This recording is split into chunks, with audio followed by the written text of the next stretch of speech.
Presenting what is sure to be the highest viewed video in the history of MarkRogersTV, the voice of college football. The mighty Vanderbilt Commodores and our game-by-game prediction for 2020. Of course, the SEC announced the re-release of the schedule just this past Monday, a 10-game season for all conference games. And here we go with the Commodores. Usually winning games against the FCS in the group of five, struggling mightily in the SEC. They have yet to post a winning record or a 500 record under Derek Mason overall. They went 1-7 in the SEC last year, and it's going to be a rough go for the Commodores this year. Let's run it down. You see all those small numbers next to the game matchups. That's the power index and also my probability projections for Vanderbilt throughout 2020. It starts out at Texas A&M. The FPI gives Vanderbilt all of 4% chance of winning that game against Texas A&M. I'm all the way up to 10%. Against LSU, Vandy, 3% chance of winning. At home in Nashville, 13% from me. I was being a little bit generous. Still, rare shot for the Commodores.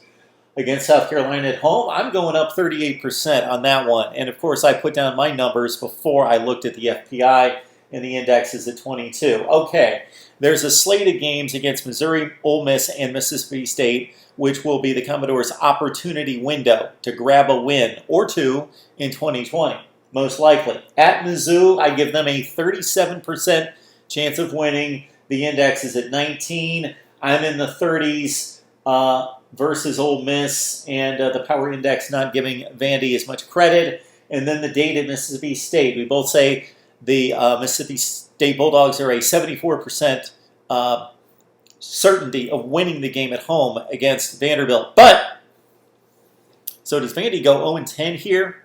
I would not be shocked. I'm giving them a win, though. Where is that win going to show up? Most likely it's going to be against the Missouri at home or against Mississippi State on the road. Vanderbilt goes to Mississippi State, they pull out the win. If you look at just about every team in the Power 5 in their 10-game schedules this season, which just includes, obviously, the SEC, the ACC, and the Big 12. When you are predicting chalk every game, stop for a second, because it's been proven out. I've charted the games for the last 3 years. There's a 20 to 25% chance of those games being upsets, meaning for every 10 games you take, 2 or 3 will be upsets. So you got to find the upsets.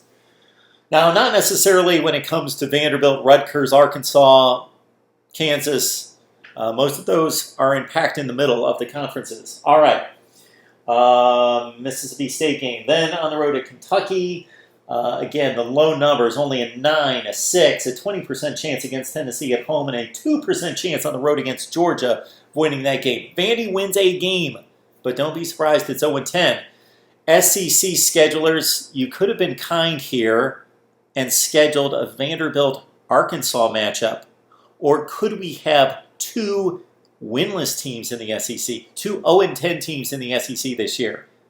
Arkansas-Vanderbilt, that would have helped. Somebody would have won the game they would have had to have won.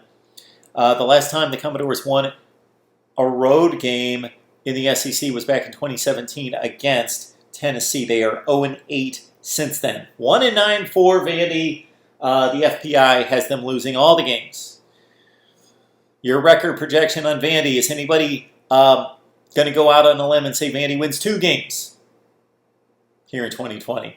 We'll see you next time on MarkRogersTV, the voice of college football.